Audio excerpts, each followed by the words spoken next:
পিছনের দিকে পিছু হচ্ছে আপনাদেরকে দেখানোর চেষ্টা করছি।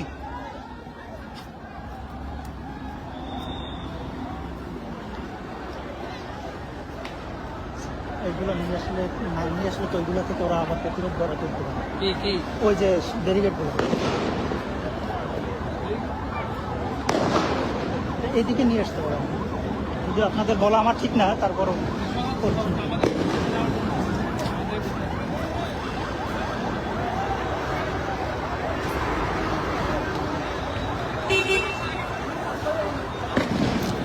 এখানে কিন্তু সেনাবাহিনী এবং ছাত্রলীগের মধ্যে কিন্তু উত্তেজনা বিরাজমান চলছে এবং এই মুহূর্তে কিন্তু সেনাবাহিনীর আরও দুটি গাড়ি কামান এই মুহূর্তে প্রবেশ করছে এই স্থানে, যার কারণে কিন্তু পুরো যে ছাত্রলীগ যে সড়কে ছিল সেই সড়কটি কিন্তু ফাঁকা হয়ে গিয়েছে। এই মুহূর্তে কিন্তু পুরো সড়কটি কিন্তু সেনাবাহিনী নিয়ন্ত্রণে নিয়েছে। আপনার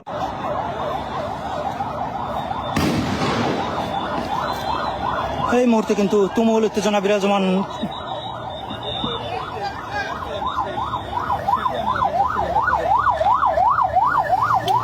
মোবাইল কি একটাই একটু দিতে পারবেন? একটা কল ব্যাগে ভাই।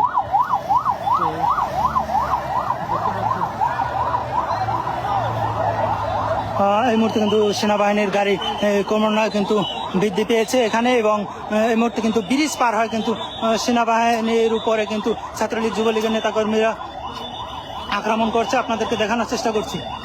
অন্যদিকে পুলিশ সামনে যে পুলিশের যে গাড়ি, সেই পুলিশের উপরে কিন্তু তারা হামলা করছে ছাত্রলীগ যুবলীগের নেতাকর্মীরা। পুলিশ কিন্তু পিছু হচ্ছে। আপনাদেরকে দেখানোর চেষ্টা করছি।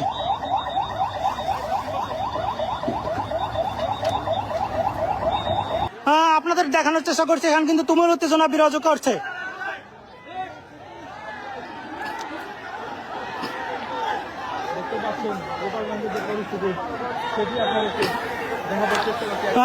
ক্রমান্বয়ে কিন্তু সেনাবাহিনী ছাত্রলীগের দিকে এগিয়ে যাচ্ছে। আপনাদেরকে দেখানোর চেষ্টা করছি। এই মুহূর্তে কিন্তু তুমুল উত্তেজনা বিরাজ করছে সেনাবাহিনী এবং ছাত্রলীগের মধ্যে। এই মুহূর্তে তারা কিন্তু জয় বাংলা স্লোগান দিয়ে বারবার কিন্তু ইটপাটকেল ছুটছে। আপনাদেরকে দেখানোর চেষ্টা করছি।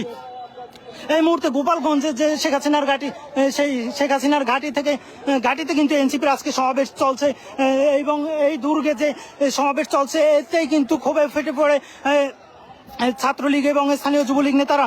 অন্যদিকে কিন্তু এনসিপির জন্য এটি একটি বড় চ্যালেঞ্জ ছিল গোপালগঞ্জে একটি সফল সমাবেশ করা, সেটি এই মুহূর্তে কিন্তু চলমান রয়েছে। কে কোথা থেকে আমাদের লাইভটি দেখছেন সকলে শেয়ার করে দ্রুত সকলের মাঝে ছড়িয়ে দিন, এবং পুরো যে বিষয়টি সেটি কিন্তু দেখানোর সুযোগ করে দিন। এই মুহূর্তে গোপালগঞ্জে কিন্তু টান উত্তেজনা চলছে।